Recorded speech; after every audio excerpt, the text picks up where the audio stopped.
This episode discusses sexual and/or domestic violence and may be triggering for some listeners. If you are feeling vulnerable, I encourage you to skip forward to the next episode. Hello and welcome back to Medusa's Mic, where we have conversations about how to create uncompromising connections with ourselves and with other people in our lives. My name is Lucretia and I am so very honoured that you've decided to spend some time with me today. Whether you are popping into YouTube or listening to me on your favourite podcast app, I am really honoured to have your company. Today I want to talk to you about 5 ways we are taught to excuse abuse and how we can kick the habit. Now, before you switch off because you're thinking, Lucretia, this does not relate to me, I do not excuse abuse, I want to ask you to pause, just give me another couple of minutes, because I'm fairly confident that once we start having this conversation, you will either A, recognize that you are doing some of these things and you're not even conscious about it, or you will realize that there are other people in your world who do these behaviors. And that will give you a little bit more insight about how they move through the world and what their understanding of the world is, which is always useful, right? Because we all see the world through our own unique lens. And one of the traps we fall into, I think, and we all do this, is that we assume that everybody is seeing the world in the same way that we are. And honestly, they are not. We are all viewing the world through the lens of our own unique experiences, what we've learned, what we've seen. So we always need to keep that in mind. The second thing I want to flag is, and I feel like I need to mention this a lot in the conversations we have here on the podcast now, it's that when I'm talking about these things, it is with no judgment. So if you hear some of these 5 items that I'm going to mention today and you recognize that you have been doing a couple of them, this is not your cue to feel bad about that. It is your cue to have some self-compassion and to recognize we are all a product of our environments, and it's your invitation to now do things differently. Because we all have habits that we need to unravel. We all have conditioned learning that we've absorbed unconsciously, and then it plays out in our everyday lives. I have it, you have it, everybody has it. So please don't be hard on yourself, and also understand there's no judgment here. We are just all on a journey trying to grow, expand, and ultimately have healthier relationships. I think we all want that, right? We all deserve and desire healthier relationships. All right, now enough of that introduction piece. Let's get down to the 5 ways we are taught to excuse abuse and how we can kick the habit. All right, number one occurs in childhood. Number 1 is about how in our childhood family structure, so it might have been a traditional family, it might have been some other kind of family structure, it doesn't matter. But in that environment you were raised in, there was an influential caregiver, a person of authority, someone who showed you love and care, and they taught you by their own behaviors and their own words, and sometimes explicitly, sometimes implicitly, to excuse the behaviors of someone who was abusive or just disrespectful, right? Because abuse really is kind of a continuum in my book. You know, it can go from, we can talk about disrespect, which is down this end, through to really horrific abuse and unaliving of people, right? These things happen on a continuum. And when we excuse things at this end, it becomes really easy for that to build into something far more serious. So we need to start at this end of things, okay? All right, so you had this person who was influential in your life and they would excuse behaviors that should not have been excused. So there was someone in your environment who might have been, for example, a father, a brother, a sibling, an aunt, an uncle, a grandfather, a priest, someone in your world who behaved in an abusive way, emotionally, physically, worst case, sexually abusive.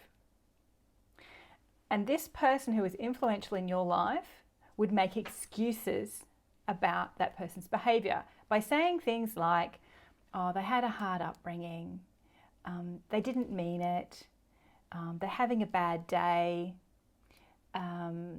or they would pretend they wouldn't see it happening.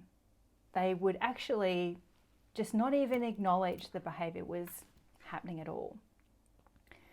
And as a child, you absorbed this because kids are little sponges, right? We are absorbing our environment. We're absorbing how things work and learning. Our brains are soaking it all up. And so this person who was influential was telling us implicitly or directly, excuse this behavior, ignore this behavior, bypass this behavior. So we're taught that in childhood, and it should be no surprise that if that happens in our childhood for some of us, as we grow into adulthood, we continue those patterns in some way. Now, not all of us will do this, of course, but some of us do. And because behaviors happen on a spectrum, on a continuum, it may be that the behaviors you witnessed were pretty bad, and the ones you're being exposed to now aren't as bad, but they're still not great. But because you were taught that this wasn't that bad, you're more likely to excuse the ones down this end of the continuum. You're more likely to bypass them. You're more likely to say something like, boys will be boys. See where I'm going with that? We need to recognize that this could be an influence in how we behave and move through the world. And then we can start to make different choices. Because really that's what it's about. Understanding first that this influence is there in our lives, and then, because recognizing it is the first step, acknowledging it, and then making different choices about how we respond and doing the unraveling for ourselves. So that's the first one, that childhood influence.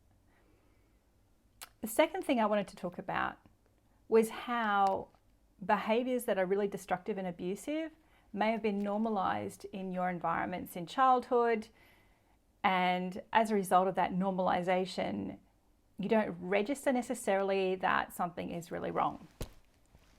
Now, I grew up and I was a teenager in the 80s.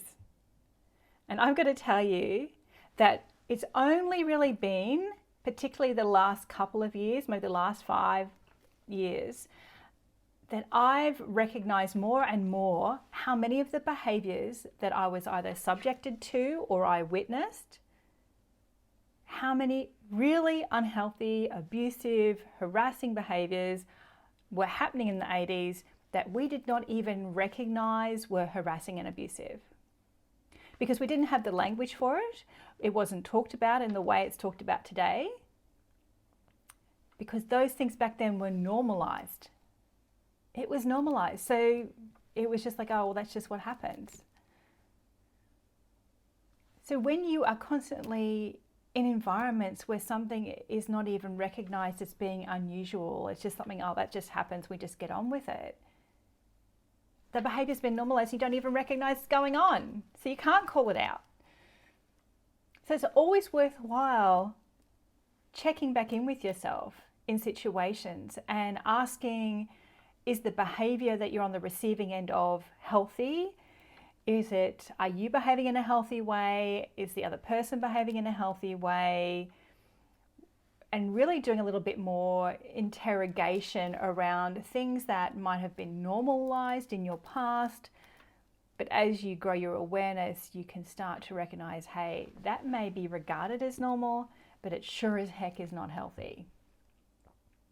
And once you start to get that, you will, I promise, look back and go, oh, that happened and that happened. And this is also one of the reasons why I wonder if the reporting of a lot of issues is going up and up and up, because the rates of harassment and sexual violence, for example, are disgustingly high. But my feeling is, in the conversations I have with women of all ages, I suspect it has always been disgustingly high, and it's only happening now that a lot of women are recognizing what has happened to them in the past is wrong and actually have language to put around it, which is a really great step forward, I have to say, because if you don't even recognize that something's wrong, how can you actually transform it into something that is better? So that's number 2, normalization of really unhealthy and destructive behaviors. Number 3, one of the reasons that we are taught, one of the ways we're taught to excuse unhealthy, abusive behaviors is that we are taught that if we say anything, if we rock the boat, if we even report what is happening to anyone outside of the inner circle, we are taught that we will be excluded. You will be isolated. No one will believe you. You will be alone. You will be unprotected. And we can see this, unfolding, for example, in situations where people are involved in very cult-like religious groups. And when they attempt and step out of those environments to call out abusive behaviors, they lose their entire community because their life is wrapped up in their faith and in their church. And in those more cult-like churches, those more cult-like religious faiths, if you step outside of that, regardless of the reason, you are ostracized. And that creates a really big fear in human beings because we have this really strong desire to belong and to be connected. And the threat of losing that is very real. And the fear associated with that is terrifying. So it takes a really strong person, I think, to step out of those kinds of environments, to call out abusive behaviors and to really connect into their power and their trust in themselves to say, no, this is wrong and I'm not going to be part of it. And if you are one of those people, I just want to say, you're incredible. Keep going. I believe you. And there are a lot of us out there. Okay, there are a lot of people who have stepped outside of systems to call out behaviours, whether it's institutions, families, schools, churches. There are a lot of us out there who have stepped outside and risked isolation in order to call out behaviours that are not right. So keep that faith in yourself, okay? All right, number 4, and this is a big one.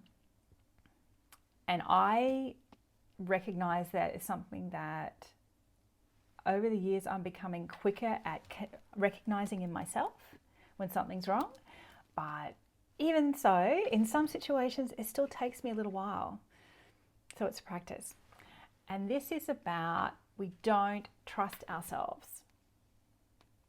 Now, I was talking to a woman a while back, and she came from a very abusive home. And she said to me that she always knew that it was wrong. She always knew that behaviors were wrong. And I thought to myself, that was pretty incredible because she knew that as a child. She just knew in herself it was wrong. Because I recognize that there are a lot of people in childhood who just feel like something is off, but they can't name it as being wrong. They just feel like something's off kilter, right? I call it like the squirrely sense in your stomach. when you just feel like something's off, but you don't understand what's going on. And as an adult, I have to say that I've certainly been in, for example, really toxic, bullying, abusive work environments where I've had that feeling, but it's taken me a bit of time to recognize that that is why I'm having the feeling. I'm having this feeling because these behaviors that I'm on the receiving end are wrong and should not be happening, and I don't have to just smile and be polite and be the nice girl and take it, right? Because we're taught to do that, right? We are definitely taught to do that. So we're taught, when we are taught that people pleasing, when we're taught to ignore that feeling inside, when that happens, we're actually being taught to mistrust ourselves at a really deep level. And that's how abusers get away with it. Because if they can make you doubt yourself, then they win, right? Because if you doubt yourself, you're not going to question what they're doing. And if you doubt yourself, if you have a conversation with someone else about what's going on, and you're not 100% like confident about what you're saying, it gives the other person a reason to doubt what you're saying, right? This is how it works. So this approach of getting you to mistrust yourself helps to feed the continuation of unhealthy behaviors. And once again, like, you mistrusting yourself is not your fault. I would suggest to you that as a standard, we are not taught to trust ourselves in the West, at least. And I can only talk to you as a woman living in the West and being raised in the West. We are not taught from childhood generally to trust ourselves. We are not taught to check in with ourselves at a deep level and go, hang on, does this feel right for me? Does this feel healthy for me? Does this feel like the right choice for me? We're not taught how to do that. What we are taught is, have you thought it through? Do you think this is right? And as soon as we go up here into the thinking, even just the word, right? As soon as you start to say, I think, you've instantly taken yourself up out of your deeper knowing, up out of your body, which always tells the truth, right? Up out of here into your mind. And your mind is conditioned, molded, and highly influenced by the expectations and beliefs of others and what your mind thinks might happen, right? That is not where your deep sense of trust is going to come from. But if this is all you're ever taught, then, and if you're taught that it's not safe to connect to your body and to your inner self, then you're going to mistrust yourself, and that helps them to get away with it. So, what do you do about this? I would suggest to you that you start to explore ways to learn how to trust yourself, to build that muscle, right? Because the more you use it, the better at it you will become. And I can guarantee that, right? Because this is what I teach people. And I have done for more than a decade. And I do it because I was never taught how to do this. I was never taught to trust myself. I was taught to think about everything, think it through. And our minds are powerful, but if you want to really develop that inner trust, that really solid and grounded trust in yourself, we need to come out of here and down into here.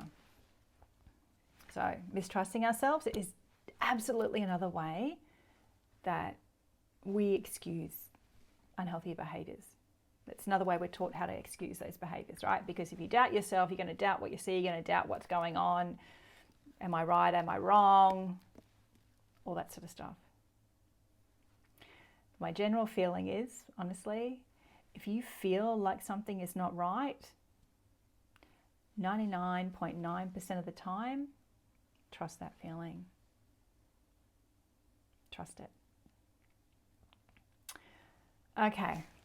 And the last one of the five ways we're taught to excuse abusive behaviors is that we are really taught to internalize. And this particularly happens with women and girls, right? What you often see is that when women are on the receiving end of these kinds of behaviors, we will collapse inwards and we will feel shame.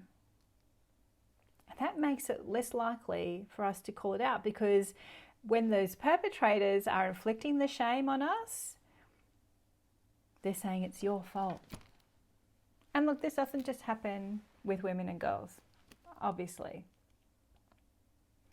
But certainly the shame piece is really powerful, and it's one of the reasons why a lot of people do not report when they have been sexually abused, for example, whether as children or as adults, because they feel shame, because the perpetrator has made them believe that it's their fault. You made me do it. It's your fault. It's not my fault, it's your fault. And so we take on this false sense of shame. It's a real feeling for us, but it was never our shame to carry, because it was never our fault. If something happened to you, if something was done to you, that thing that was done to you was not your fault. You did not cause it. You did not create that situation. You are not responsible for that other person's actions toward you. People are always responsible for their own actions. Always. We're responsible for what we do, and we are responsible for how we respond. You were never responsible for those things that were done to you. Never. Never responsible for that. And any shame that you feel was projected onto you by the person who perpetrated those acts against you. That shame was never yours to carry. But of course, when we feel shame like that, and it's very real, we're not likely to want to go and tell anyone. So we're going to paper it over. We're just not going to talk about it, right? And that's another way, really, we are taught to excuse behaviours, to excuse abuse, to not call it out, because they project the shame onto you. And it was never yours to carry. Never. So,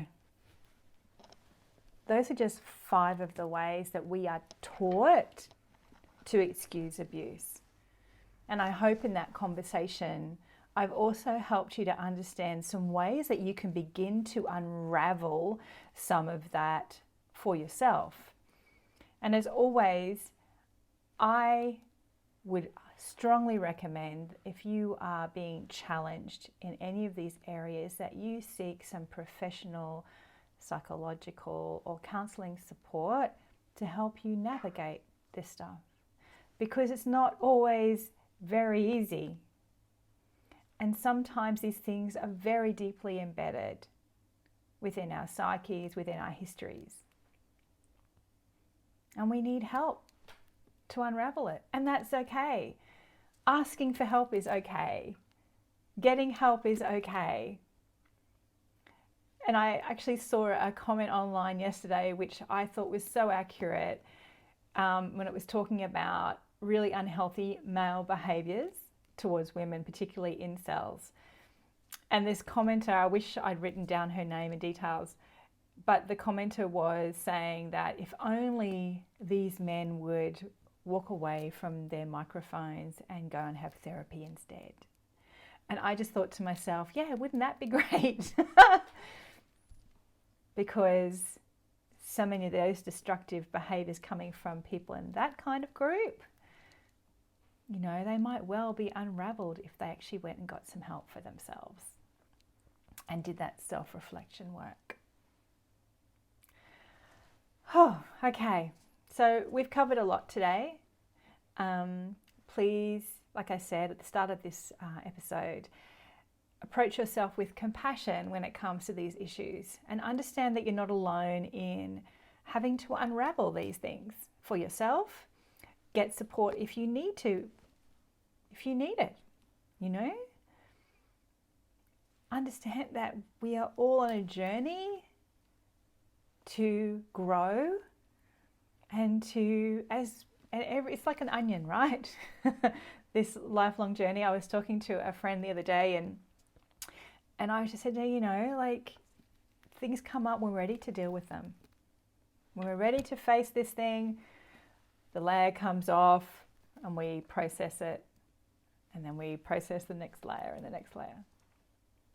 That's what our human journey is about.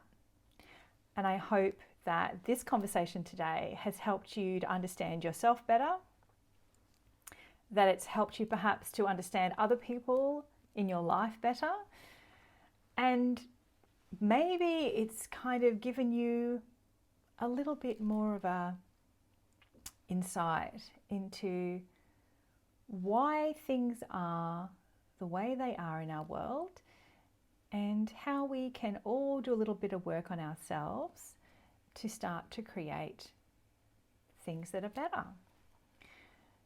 And how once we start to unravel these messages that we've received that are really unhealthy for us, as we start to unravel these, we can actually create better relationships with ourselves and better relationships with the other people in our lives. As always, take care of yourself. I'm so grateful that you joined me here today for this conversation, and I look forward to spending some time with you again in the very near future. Take care. Thanks so much for your company today. If you feel more informed or empowered after listening to this podcast, please leave us a review or share this episode with a friend or family member. The music for today's podcast is brought to you by Dima Chisco from Toontank. The opinions and perspectives offered on Medusa's mic are solely those of the interviewer and her guests. They are our expressed personal opinions and views. They are not intended to replace any treatment or advice you may be receiving from a licensed professional. If you have specific concerns or a situation in which you require professional, psychological, medical, or legal help, you should consult with an appropriately trained and qualified specialist. This episode is copyright protected and should not be reproduced in any form without express permission from the Medusa's Mic founder and host, Lucretia Ackfield.